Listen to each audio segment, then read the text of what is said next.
I am here today at Bridgemere Gardens, which is actually a garden on the back of the Bridgemere Garden Centre.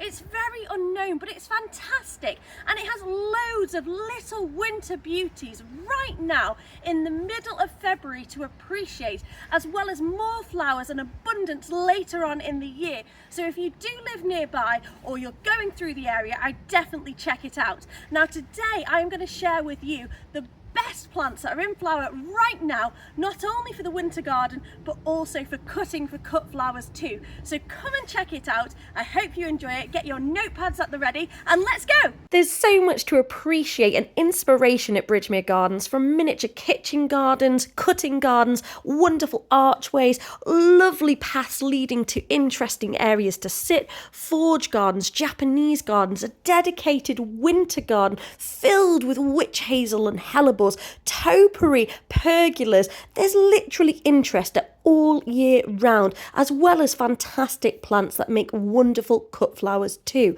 I cannot more highly recommend you visit this garden at any time of the year, and it's all accessible too, which I really love. Wide paths, lots of sensory interest, which I'll talk a little bit more about at the end, and just even at this time of the year, in the middle of February going into March, there's just interest all around, and these amazing buildings just wherever you look. So do check it out and get your notebooks ready, because I'm going to share the plants that are great right now. Starting things off with Pulmonaria Raspberry Splash, which gives great early colour and lasts well in the vase.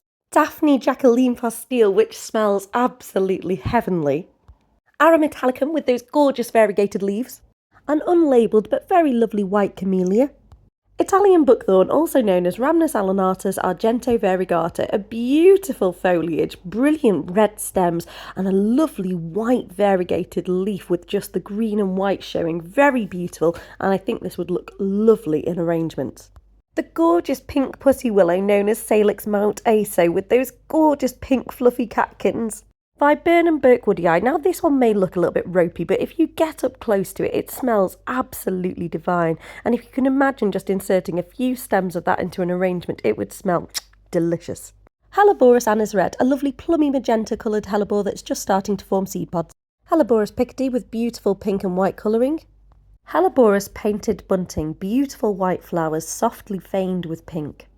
Lovely Daphne Perfume Princess, which as the name implies has a beautiful perfume.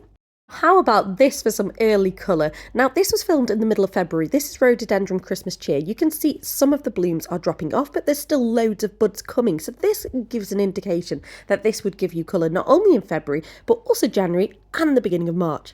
Now if you want a plant that smothers out weeds, provides an evergreen carpet, beautiful tall flowers and fantastic seed pods, then you cannot go wrong with this. Turkish sage, also known as Flomis. If you want a blaze of colour in the garden, then you cannot go wrong with Cornus, and this one, Cornus Midwinter Fire, is absolutely glorious. Another vibrant Cornus is Cornus Annie's Winter Orange, which is kind of like the reverse of Midwinter Fire. Midwinter Fire starts off almost red in the centre and leads to orange tips, whereas Annie's Winter Orange starts off orange in the centre and has these bright scarlet red stems. They're both glorious. There were lots of lovely early daffodils, but unfortunately none of them were labelled. But what I really liked was this combination of the daffodils, and if you look behind, not the brown shrub, but at the pink rhododendron, that combination of the pink rhododendron and the daffodils I thought looked really spring-like for the middle of February. Now obviously this isn't in flower right now, but whenever somebody's planted one thing en masse, I always make a note of it because I can't help but feel like it must be a good variety. Now this is Tulip Hugs and Kisses. When I've looked online, it's a beautiful white tulip fleckled with pink, so I'm just making a note of it for myself and for you that it might be an interesting tulip to try out. There were lots of beautiful witch hazels, also known as Hamamelis, and this is Hamamelis Old Copper in its beautiful soft tangerine colour. Hamamelis Angeli, which has loads of stems and has got this bright, gorgeous golden sunburst colour. This is Hamamelis Glowing Embers, and glowing it really is. It's a gorgeous satsuma colour, covered in stems. I really think this is a great burst of colour at this time of year. If you're wanting colour but something a little softer, this might be a good shout. It's Hamamelis Livia, and it's like a soft, warm, rusty red. It's very lovely. Another soft one is Hamamelis Vesna, which is like a warm, soft, burnt amber. Very lovely again. And if you're wanting something that would match well with the daffodils at this time of year, Hamamelis Sunburst will do exactly that. It's this gorgeous, lovely witch hazel smothered in yellow flowers. Although one that appears to be even better for being smothered in flowers is Hamamelis pallida. Just look at how many blooms you get on this. You could even take a few stems for the vase without feeling too guilty because you'd have so many still for the garden. And lastly, Hamamelis amethyst, which I accidentally filmed in time-lapse, which is why it's a bit janky, the filming, but it's got these gorgeous rusty bronzy red flowers, very beautiful. And I couldn't come here without filming this. It's Pinus strobus. I'm not sure which variety. There's several labels. One that says Nana, one that says Anaphil, one that says Blue Shag. But the main reason I'm showing you is it's so soft. And my lovely late gran, who is very, very sadly recently passed away, was blind and she loved stroking plants. We've come here and this was one of her favourite plants to stroke, so I'm sharing it with you in case you, like I, ever want to create a sensory garden.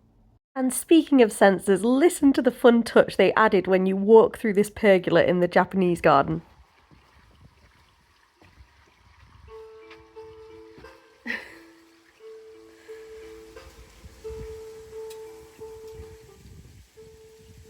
I don't know if you caught that, but it plays music, so you walk on the stones, hear the rustle of the wind, hear the water trickling from a little water fountain, and it's very atmospheric, very clean, simple but beautiful, and all about sound, which is another lovely feature for anybody, again, who is interested in sensory gardens. Or of course, if you're visually impaired, this really is a garden for everyone at all times of the year. I highly recommend you visit it. It's so unknown, but if you're in Cheshire at Bridgemere Garden Centre, check out their gardens because it has so much to offer.